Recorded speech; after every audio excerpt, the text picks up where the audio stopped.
Hey guys, Small Kiwi here with an in-depth look at the recently released indie medieval slasher, War of the Roses, here on FPS General. Developer Fat Shark has returned to the partnership with Paradox Interactive Publishing that brought us their first underappreciated title, Lead and Gold. Now, 2.5 years after the release of that game, comes War of the Roses, a multiplayer third-person melee combat game in the vein of Mount and Blade Warband and predecessors like Age of Chivalry. Now, before you finish typing up that 500-character thesis on why a channel named FPS General shouldn't be covering a game like War of the Roses, please watch this. Headshot! Headshot! Headshot! Headshot! Headshot! Headshot! I think you get the idea. War of the Roses is set in 15th century England, which is a perfect setting because technologically it includes most of the advancements in weapons and armors one might expect, short of gunpowder weapons. You'll have access to leather, chain, and plate mail, and weapons ranging from crossbows and longbows to swords, maces, polearms, and two-handers. Like the combat system of Mount and Blade, melee weapons can be readied for a strike in one of 4 directions, and likewise, defenders may parry in those directions to try and gain advantage over the attacker. One of the more unique aspects of War of the Roses is the class customization feature, which gives players the ability to customize the characteristics of their gear similar to the weapon progression system in Call of Duty Modern Warfare. Customizations available include various blade edges, fighting styles, helmets, shields, and armor appearance.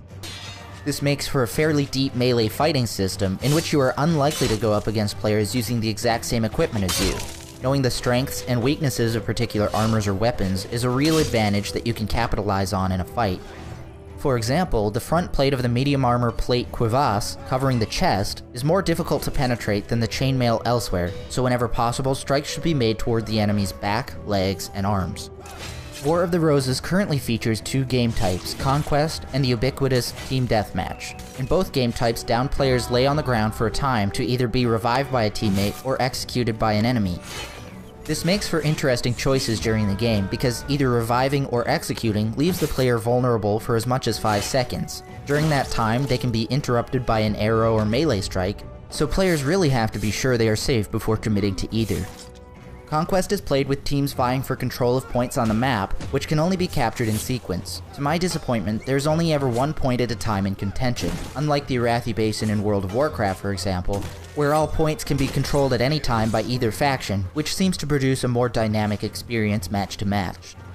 Good news, however, especially for those of you who remember the lack of post-release support that Lead and Gold received, Paradox recently announced that a permanent franchise team for War of the Roses had been formed to, quote, continue to improve the game and add substantial content for all players. We can also assume this means sequels in the future, which I can honestly say I'm excited about.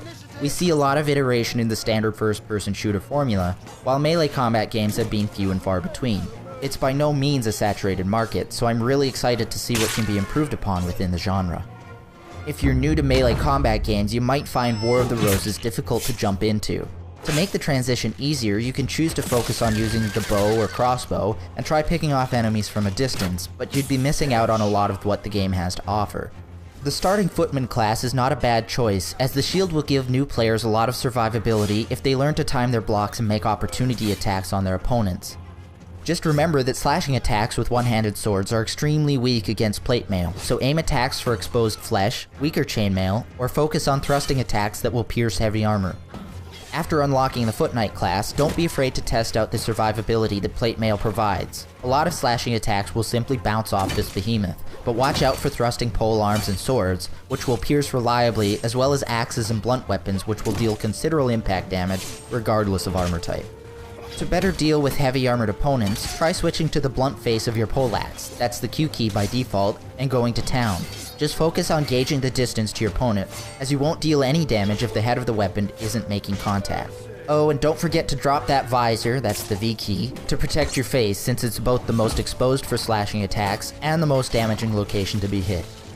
Once you unlock a custom class slot, you have a lot of options available. You may be tempted to pick up a suit of plate right away, but the quickness afforded by wearing medium or light armors can make up for the difference if you understand how to move in a fight. Against foes wielding polearms, don't be afraid to get in tight to avoid the damaging head of the weapon, and make use of sidestepping to dodge from thrusting attacks. If you choose to go this route, you might consider a shorter weapon, such as the Warhammer, Executioner's Axe, or Horseman's Hammer and Shield. These weapons all excel at minimum range, and can deal damage to any type of armored opponent. You can even unlock mounts and lances and take your chances riding down opponents in the open field, but remember that this won't be useful on every map. Lastly, don't be afraid to experiment. There is no one right way to play the game, and you never know what weapon might feel best to you until you try it. Once again, my name is Smalt Kiwi, and I want to thank you for watching this War of the Roses video overview. If you liked it, don't forget to subscribe above and like it below. Leave a comment beneath the video letting us know what you thought, or if you have more tips we should include in a future show. Visit our website at fpsgeneral.com, and you can check out some of our other great shooter content on our channel right here.